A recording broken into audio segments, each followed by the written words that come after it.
Hello students, good morning. I am a science teacher from Shri Ram Academy High School, Satna, and I have come to your door to educate you people through audio and video lectures.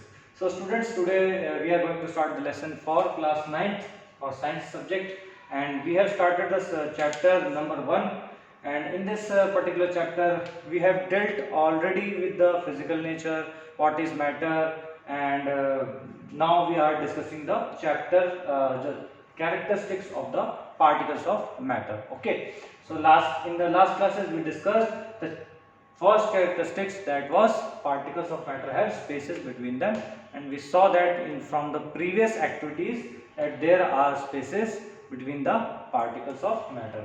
Okay, so students, in this particular class we will be starting this characteristic of particles of matter. The second characteristic that was we discussed, we listed that characteristic, and the second characteristic is the particles of matter are continuously moving.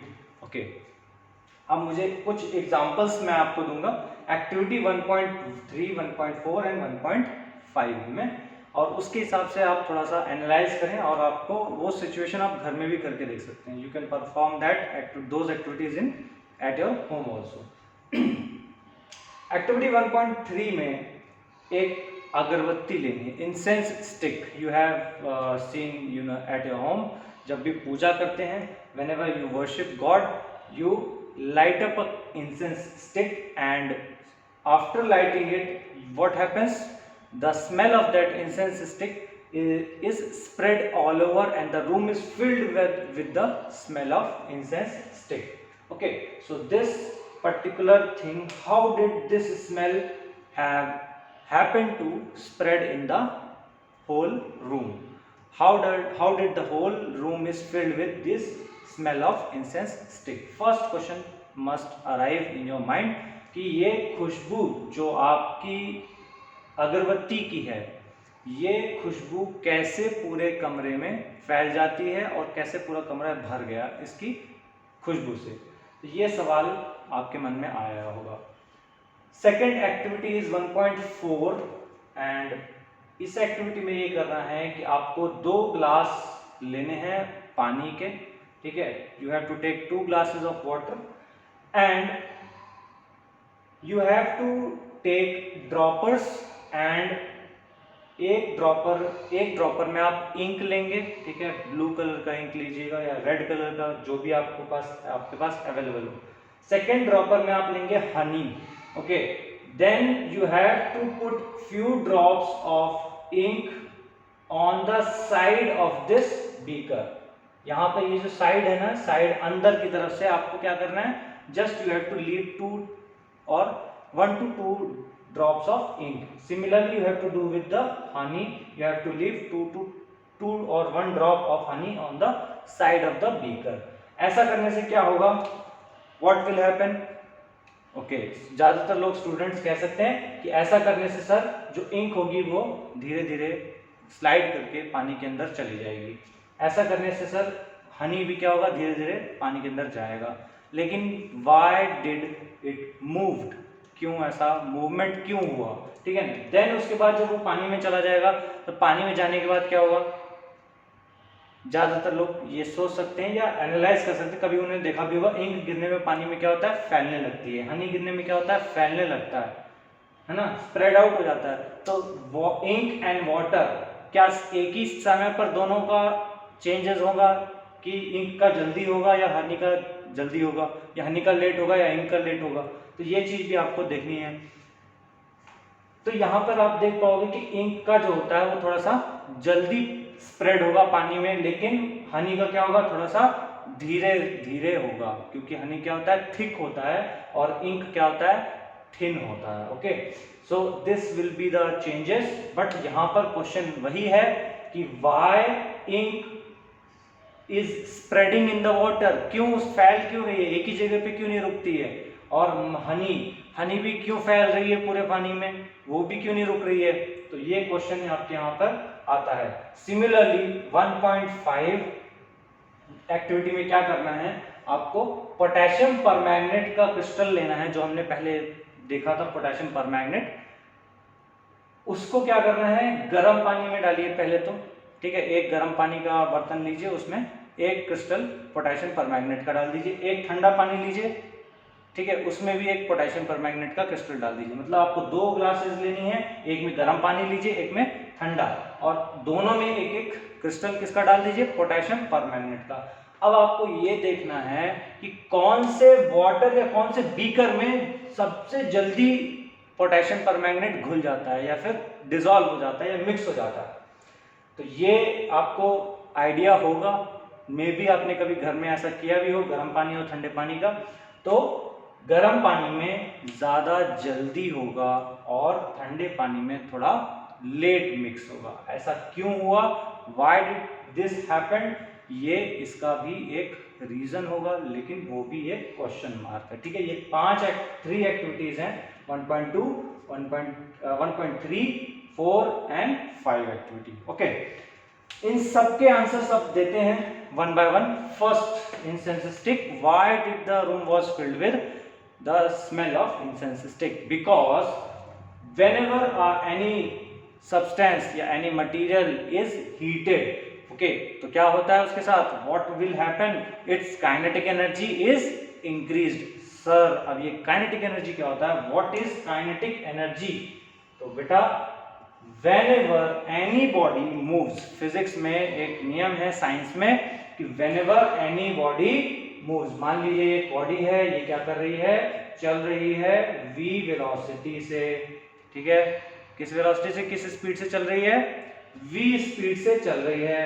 तो इसमें जो kinetic energy होगी वो क्या होगी बेटा, हम ये सब पढ़ेंगे, ठीक है ना, ये सब चीजें हम पढ़ेंगे, टेंशन नहीं लेना है कि सर काइनेटिक एनर्जी अभी क्यों बता रहे हैं, लेकिन ये कॉन्सेप्ट यहाँ पर आता है इसलिए इसको पढ़ना है। ठीक है, काइनेटिक एनर्जी बेटा वो एनर्जी होती है बॉडी की जो मोशन के कारण बॉडी में डेवलप होती है। ओके, तो यहाँ पर आपको ये चीज याद रखनी है, kinetic energy is the energy associated with the motion of the object. Okay, but अब ये होता कैसे है सर, ऑब्जेक्ट तो हर चीज है, मैटर का एक छोटा सा पार्टिकल भी क्या है, एक ऑब्जेक्ट ही कहलाएगा, तो उसके पास भी क्या, अगर उसको हीट करोगे, उसको एनर्जी दोगे, तो क्या होगा, उसकी काइनेटिक एनर्जी क्या होगी, बढ़ेगी, और जैसे वो काइनेटिक एनर्जी बढ़ेगी तो क्या होगा, उसकी वेलोसिटी भी बढ़ जाएगी, है ना।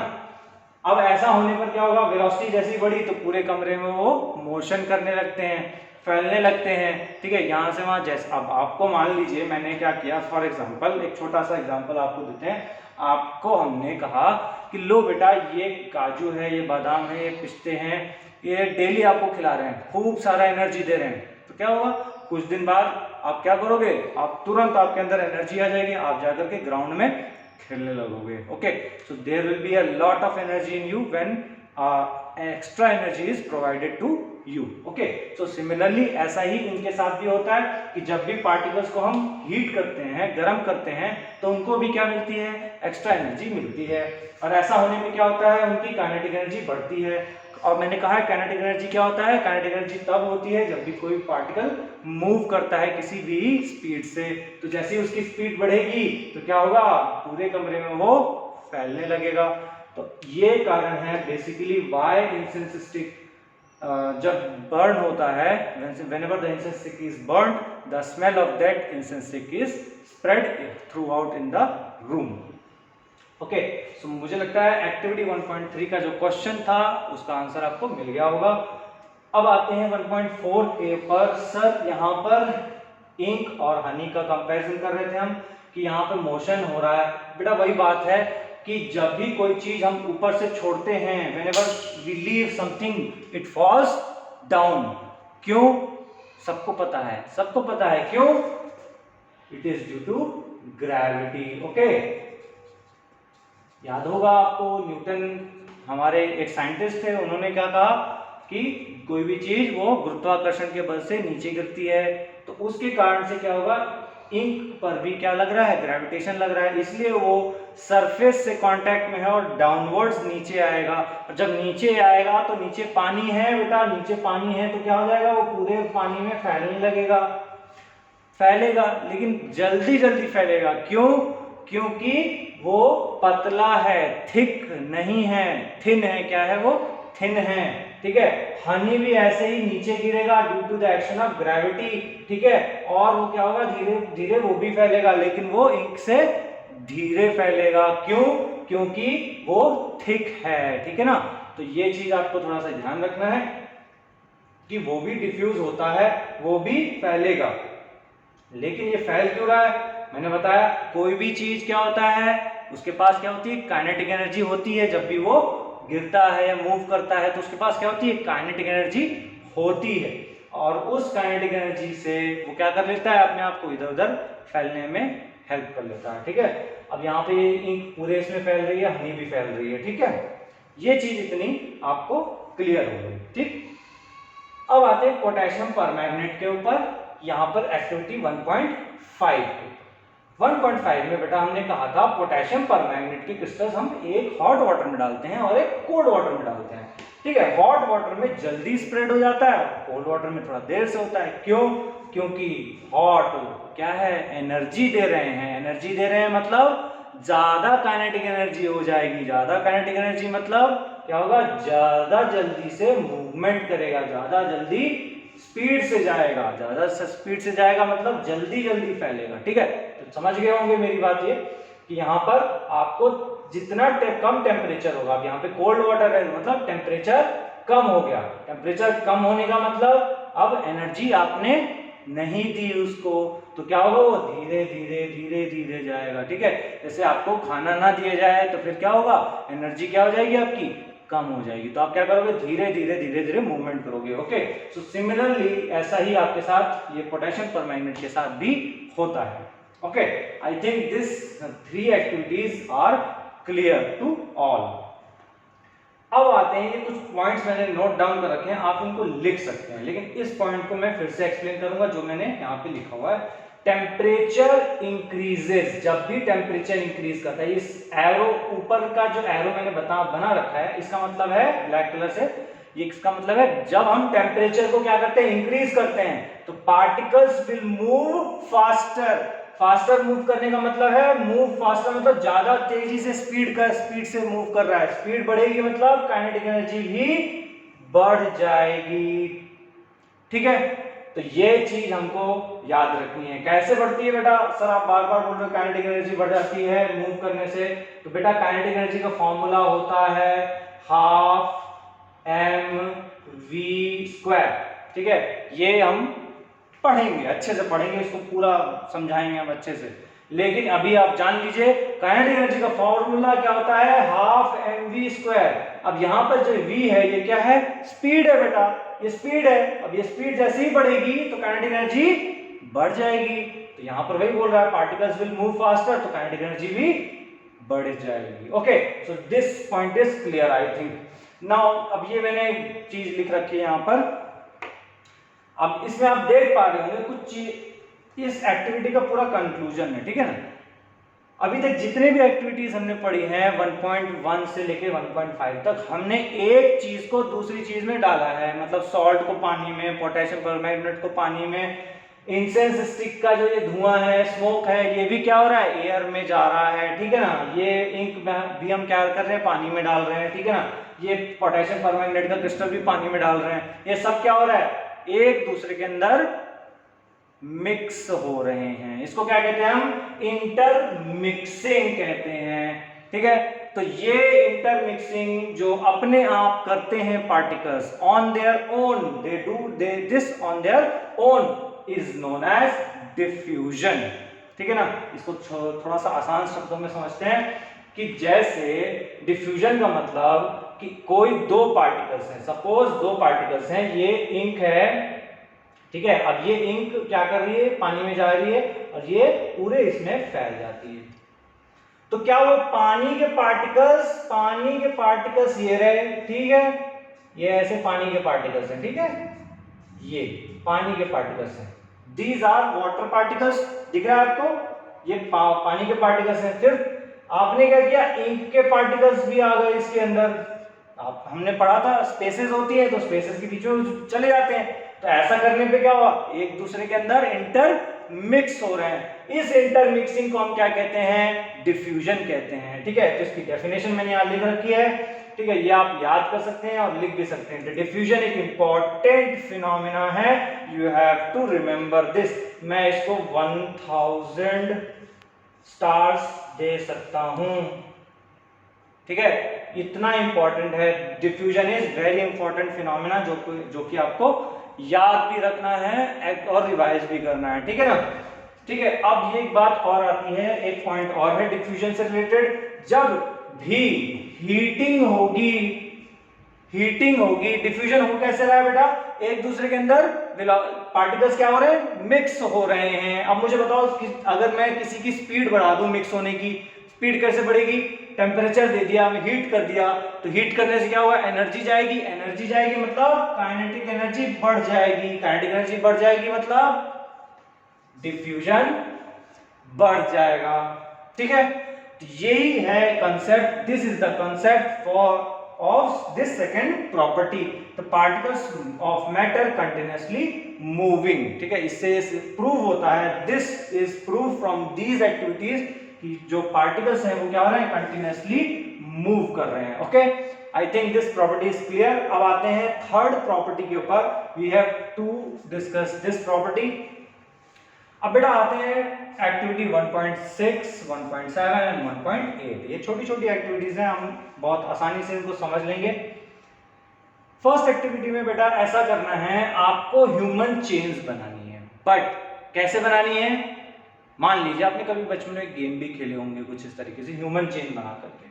फर्स्ट ग्रुप में 3-3 लोग इकट्ठा करने हैं और क्या करना है, फर्स्ट ग्रुप वाले क्या करेंगे, हैंड बैक एंड लॉक करेंगे, मतलब हाथ को कमर से ऐसे पीछे पकड़ के लॉक कर लेंगे, पकड़ लेंगे जोर से, है ना, टाइटली पकड़ के रखेंगे ताकि क्या हो, हमारा जो बगल वाला भाग ना जाए, ठीक है। अब इस को एग्जाम्पल के तौर पे मैं दे सकता हूं कि एक डांस होता है बेटा लॉक आर्म से, इडू मिशमी, ओके, उसमें इसी तरीके से डांस करते हैं। You can watch it in your books, it is written, there is a brilliant photo given there, you can take reference from it, okay. तो हैंड एंड बैक लॉक करना है आपको फर्स्ट ग्रुप वालों को, ठीक। Second group वालों को क्या करना है, होल्डिंग हैंड्स, सिर्फ अपने हाथ पकड़ के रखने, जैसे मैंने इसमें फोटो में बना रखा है, हैंड्स पकड़ के रखने हैं, ठीक। थर्ड वाले में आपको क्या करना है, touching the tip of hands, ऐसे आपको बस टच करके रखना है, पकड़ना नहीं है, टच करके रखना है, ठीक है ना। एक दूसरे का बस हाथ ऐसे टिप पकड़ के रखना है, टच करके रखना है, पकड़ना भी नहीं है, टच करके रखना है, ठीक है। तो ये हो गए 3 ग्रुप।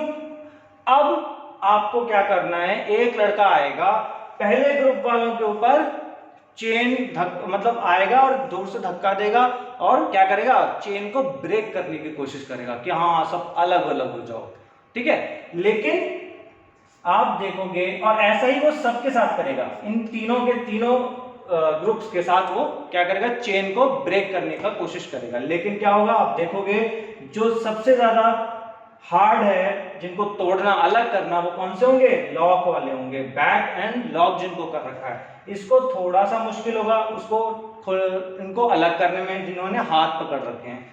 देन जिन्होंने टिप टच करके रखा है उसको धक्का देके क्या करना होगा, अलग करने में उसको कम एनर्जी लगेगी और बड़ी इजीली हो जाएगा, ठीक है, उसके लिए।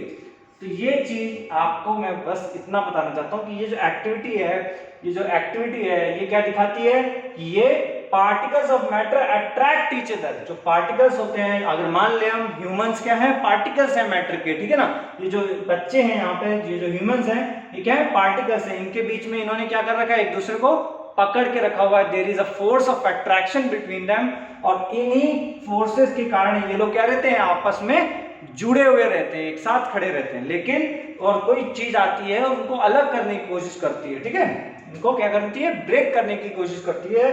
तो क्या होगा, वो कैसे ब्रेक होगा, जो बहुत टाइटली, जिनका फोर्स बहुत ज्यादा है आपस में, उनको तोड़ने में, ब्रेक करने में मुश्किल होगी, लेकिन जिनका फोर्स कम है उसको थोड़ा सा आसानी से ब्रेक कर लेंगे, लेकिन जिनका बहुत ही कम है उनको तो बिल्कुल ही इजीली ब्रेक कर सकते हैं, ठीक है। तो this is the basic of this property. Okay, now second activity is 1.7। 1.7। इसमें क्या करना है अपने को, 3 ऑब्जेक्ट्स लेने हैं, iron nail, chalk and rubber band. अब इसको क्या करना है कि आपको इन तीनों आइटम्स को 1, 2 और 3 इनको ब्रेक करना है। आयरन नेल को हैमर से अलग ब्रेक करना है, तोड़ना है। चॉक को क्या करना है, कट करना है, या फिर कह सकते हैं उसको ब्रेक करना है, ठीक है। रबर बैंड को भी क्या करना है, कट करना है, नाइफ से, किसी से। तो मुझे बताइए सबसे इजीली किसको आप कट कर पाएंगे या ब्रेक कर पाएंगे, रबर बैंड को, देन चॉक, देन हैमर। सबसे ज्यादा टफ क्या होगा, आयरन नेल को ब्रेक करना। क्यों, मैंने जैसा कि समझाया था, फोर्स ऑफ अट्रैक्शन जो पार्टिकल्स के बीच में है वो जितना ज्यादा होगा उतना ज्यादा क्या होगा, उसको ब्रेक करना होगा, ठीक है। ऐसा ही क्या होगा चॉक के साथ भी, तो थोड़ा सा फोर्स उसमें कम लगाना पड़ेगा, लेकिन रबर बैंड से ज्यादा लगाना पड़ेगा।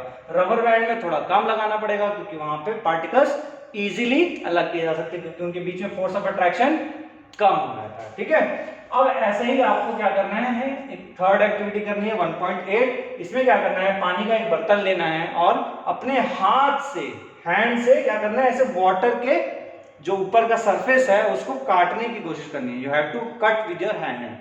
अब देखोगे आप क्या होगा, आप कट करने की कोशिश करो, आपका हाथ अंदर जाएगा, वापस बाहर आ जाएगा, पानी वैसा का वैसा ही रह जाएगा, कट नहीं होगा, ठीक है। तो ये क्या हो रहा है, this is the property of water, कि आप जब कट करते हैं तो वहां से क्या होता है, उनके बीच में अट्रैक्शन का फोर्स बहुत ज्यादा है, लेकिन उसको आप कट नहीं कर पाते हैं। क्यों, बिकॉज वहां पर it has a tendency to reunite itself, ठीक है।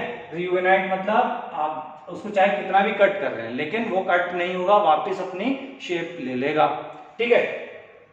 अब इन तीनों एक्टिविटीज से हम क्या कंक्लूड कर सकते हैं, from the above activities we can conclude that the particles of matter have forces acting between them. इसका मतलब यह है इनको ब्रेक करने में मुश्किल हो रही है, तोड़ने में मुश्किल हो रही है, तो इसका मतलब इनके बीच में कुछ ना कुछ होगा जो इनको पकड़ के रखा हुआ है, और वो क्या कहलाता है, force of attraction of these particles, ठीक है। This force keeps the particles together. इन्हीं फोर्सेस के कारण क्या होते हैं, पार्टिकल्स जुड़े रहते हैं, एक साथ एक दूसरे से जुड़े रहते हैं। The strength of this force varies from one kind of matter to another. एक मैटर से दूसरे मैटर के बीच में इसका जो स्ट्रेंथ है, जैसा कि मैंने कहा, स्ट्रेंथ, हवा को आप ऐसे हाथ अपना चलाएंगे तो पार्टिकल्स को अलग करने में कोई बड़ा डिफिकल्ट काम नहीं होगा। You can easily cut your hand through the air और पार्टिकल्स अलग भी हो जाएंगे, ठीक है। लेकिन वहीं आप एक लोहे के बीच से अपना हाथ काटने की कोशिश करें, लोहे की रॉड लें और ऐसे काटने की कोशिश करें तो क्या कट जाएगी, नहीं कटेगी, it will be very difficult to cut it, ठीक है।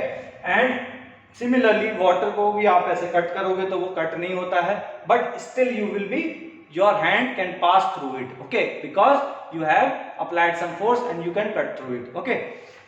So these are some of the points that I have enlisted. You can copy these points and revise it, okay. So this was all about this chapter, this particular lesson, and in the next classes we will be learning some of the particles, states of matter, okay. Thank you so much.